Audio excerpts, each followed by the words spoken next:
Hey everyone, welcome to 317 Auto. My name is Mark. Thanks for joining me here on the channel today as we take a look and review and go for a drive in my 2022 C8 Corvette. Let me tell you a little bit about my particular build. I did order this new. As you can see, I have done a little bit of mods to it, in particular the wheels. We'll talk about that more in a minute. But it is a 2LT. It does not have mag ride and it does not have front lift. It is also a non-Z51 model. So I know that may raise some eyebrows for some folks, but let me tell you why. I ordered non-Z51. I think the Z51 is great. Let me start off by saying that. However, for my particular needs, this is just a street car around town, car shows, maybe some short trips, etc. I have no plans to track the vehicle. And that is in particular one of the reasons I did not go Z51. My intent of this car was to try to build it to the specs I liked and keep the price down as low as I could.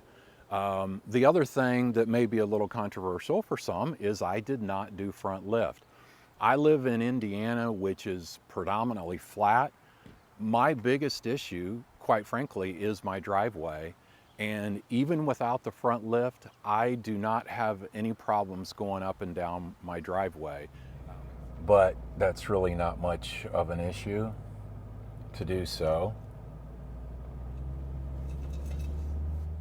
So my build, as you're looking at it here today, with the exception of the aftermarket wheels and the high wing, because originally mine was equipped with the low spoiler. The high wing was on back order at the time, so I ordered it with the low wing. My build here was $73,000. And really, what a phenomenal performance sports car for $73,000. So I mentioned one of the things that I did to customize this a little bit was my aftermarket wheels. I ordered it with the original stock wheel, the silver wheel, which quite frankly against the black really did look pretty good. They are a 19 and 20 setup.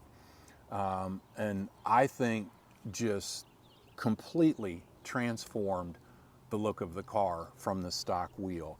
Not only from appearance perspective of the wheel, but you know, getting the offset right just makes a huge difference in terms of the stance of the car. This is probably the most unique part of this video. The fact that we have popped the rear hatch to talk about the engine and the engine compartment.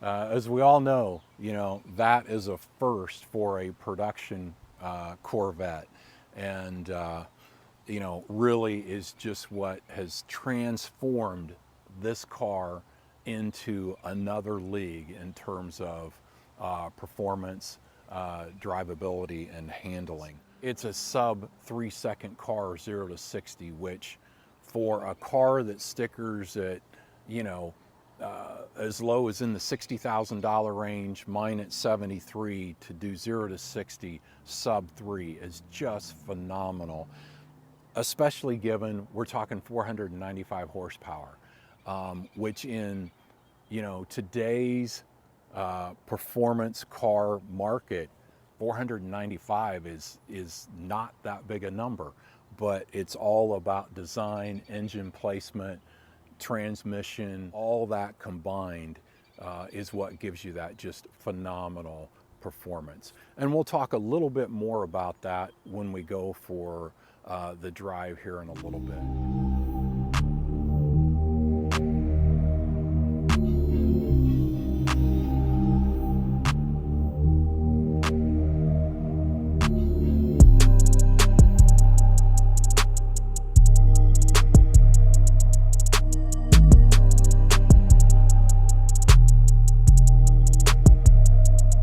First get in and drive this C8, one of the things I noticed when I took delivery, and actually drove home on the interstate, I was just really overwhelmed by how good the ride is of this car, considering, you know, the degree of performance car that it is.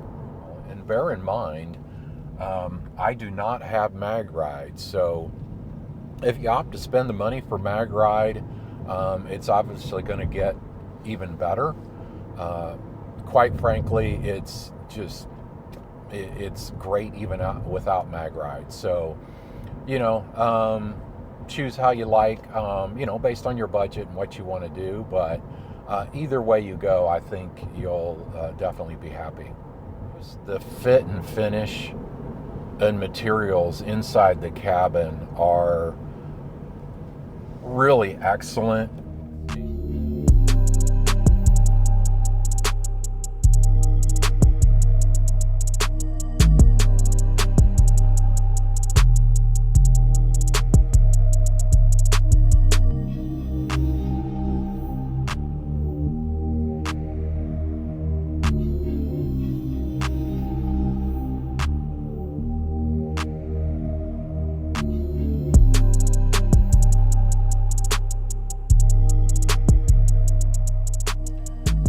So let's talk a little bit about the center stack console.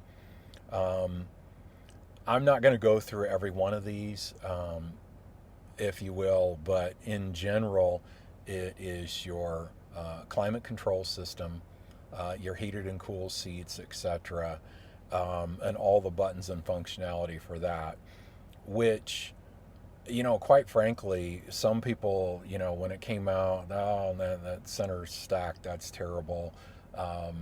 You know, some people have loved it. I personally, I like it. I don't have any issues with it, quite frankly, because I find that I rarely use it. But it's there if I need it. I still have traditional buttons if I want them. You know, you can, of course, control everything from the infotainment center as well, from a climate control perspective. But for the most part, you know, it's, you know, set it and forget it. I also love how they've integrated the air vents into the dash here, if you will. You know, you almost can't even tell that they're there other than the little levers to control the direction of your airflow. And what review would be complete without talking about the drink holders? They're right in the heart of the center stack of the console. And really, the placement is ideal. And they're very functional. They work well. And, you know, if you're not using them when it's closed, you know, it really hides them well and just gives, again, the cockpit and the console a very sleek look. Controls right here for the volume of the stereo system. They're on the steering wheel, which is fine, which is great. But, you know, it's kind of odd because you flip them from behind to go up and down in your volume. It's a little, to me, a little awkward compared to some other vehicles I have. And in particular, I have an Audi S5, which has a little button or a little knob right on the console where your hand typically rests, and you can control the volume, the track, mute, all from this one little button that is literally right where your hand tends to sit on the console. So it would have been nice if they could have incorporated something like that over here in the center stack, maybe in addition to what's on the steering wheel here. Seats are a little narrow, but quite frankly, they've always been narrow in Corvettes. So if you had previous Corvettes, you're kind of used to it, but it would really be nice if the seats were just a little bit wider. They have really good bolstering in the back, which is adjustable. And so it would be nice. The bolsters are there on the bottom, but they do kind of, you know, hit you right in the side of the leg a little bit, which, you know, I guess serves its function. and you kind of need that. But if, you know, you're a little bit bigger sized person, you might enjoy a little bit wider seat. I know I would. So honestly, one of the most comfortable seats that I've ever sat in any Corvette was my C4. Now, granted, that was a nightmare to get in and out of, but once you were in it, it was definitely very comfortable. It is just as smooth as could be. And so we're gonna go down here. We're gonna turn around and we're gonna do a couple of pulls. So I have switched into sport mode.